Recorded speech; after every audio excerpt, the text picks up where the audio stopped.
Hello and welcome to Blue Glass.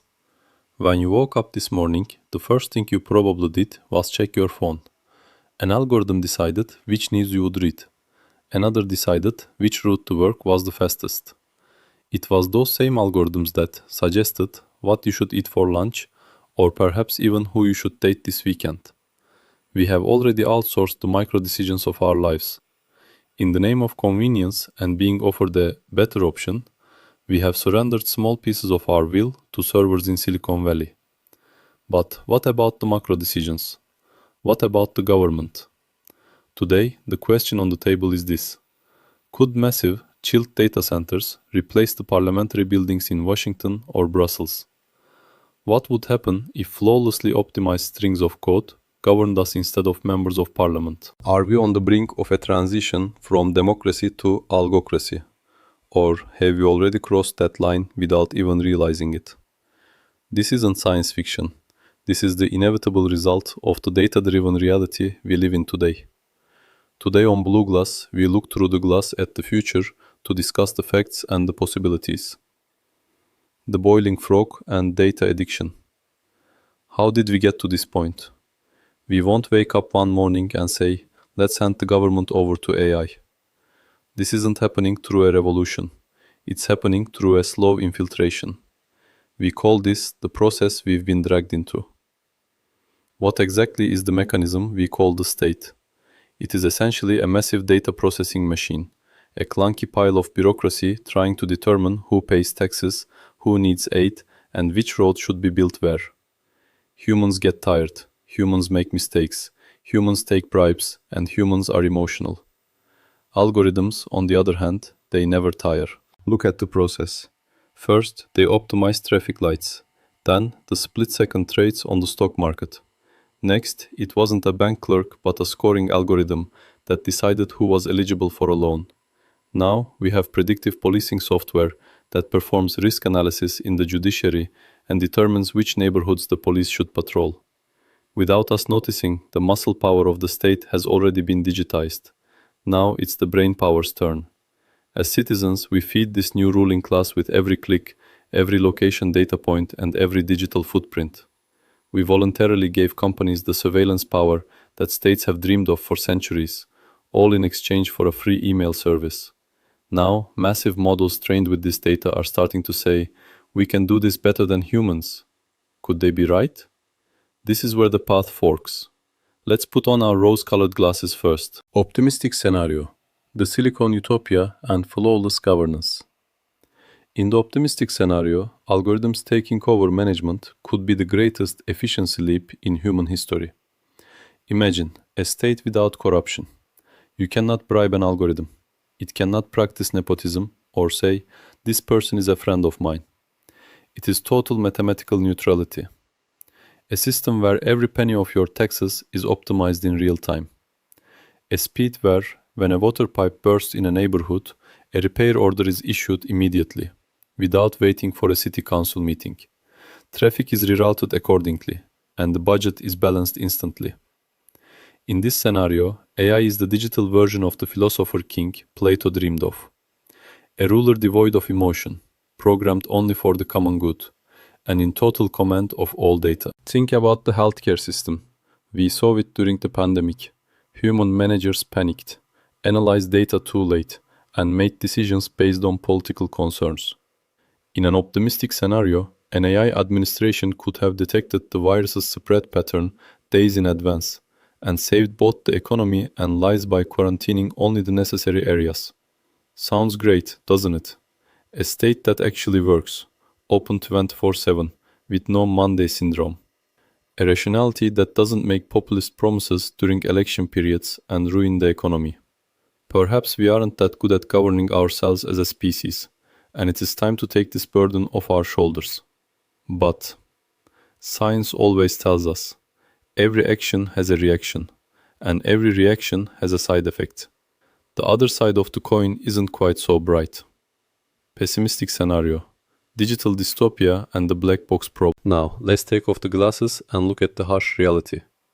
The pessimistic scenario is a terrifying blend of Orwell's 1984 and Kafka's The Trial. Our biggest problem is the black box problem. Today's advanced AIs cannot fully explain to us how they make their decisions. They establish a connection between billions of parameters and produce a result. Imagine a state algorithm flags you as a potential criminal. Your bank account is frozen, your travel permit is cancelled. Why? We don't know. The algorithm deemed it appropriate. Who will you appeal to? There is no clerk in front of you. There is only a cold screen saying, "Computer says no." This is exactly what a Kafkaesque nightmare is, being judged without knowing your crime, but this time the judge isn't even human. The second major issue, the automation of bias. Algorithms are not neutral. They are trained with our data. If our history is full of racism, sexism, and injustice, the algorithm learns this and presents these biases as mathematical reality.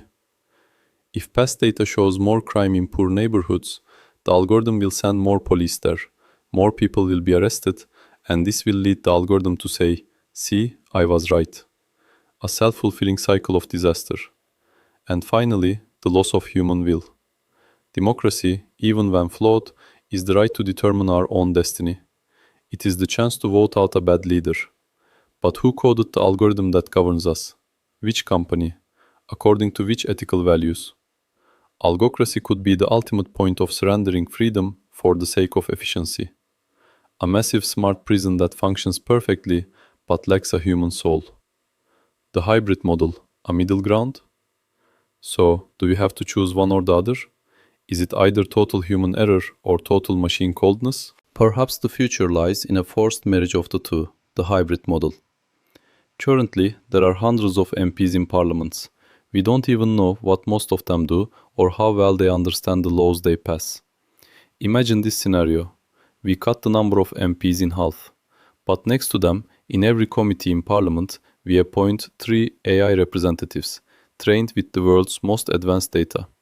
They won't vote, but when a bill is proposed, they will simulate the economic and social effects of that law 5 or 10 years into the future and present them to the human representatives. A non-emotional, data-driven council of advisors saying, "If you pass this law, there is a 3% risk of unemployment increase in this sector. I suggest Plan B as an alternative." The conscience of the human representative would be balanced by the analytics of the AI. Or let's take it a step further. Imagine there is an AI party on the ballot alongside other parties. It has no promises, no rallies, no rhetoric. Its manifesto is a single sentence. "I have analyzed the nation's data and will make the most optimal decisions to maximize prosperity." Perhaps people, tired of constantly bickering politicians, will want to vote for this cold but consistent rationality. Even if this party doesn't come to power, it could become a coalition partner and turn into a key oversight mechanism. These hybrid models seem like the most logical step in the transition. It's like putting a very smart co-pilot in the passenger seat without completely letting go of the steering wheel. But even here, the fundamental question remains: who drew the map for that co-pilot? And if we disagree on the route, who has the final say? Who will pull the plug? Let's wrap it up. Algorithms governing instead of states is not a question of if, but a question of when and to what extent. The process has begun.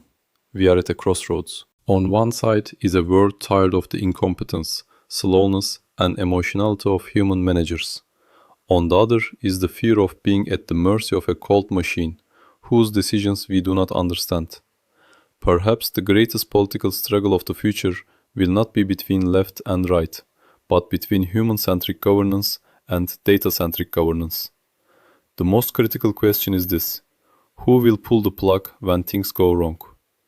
If an algorithm makes a rational decision that 10% of the population must be sacrificed for the prosperity of the country, will we have a mechanism left to slam a fist on the table and say, "No, this is inhumane"? Or will we bow down, saying, "Data doesn't lie"? Science gives us the tools, but philosophy and ethics decide what we do with those tools. It seems our technology is running much faster than our philosophy. When we look through this glass, the future sometimes looks very bright, and sometimes terrifyingly dark. Which one comes true depends not on codes, but still on the decisions we will make, at least for now. Let's discuss your valuable thoughts on this in the comments. Thanks for watching Blue Glass. Keep questioning.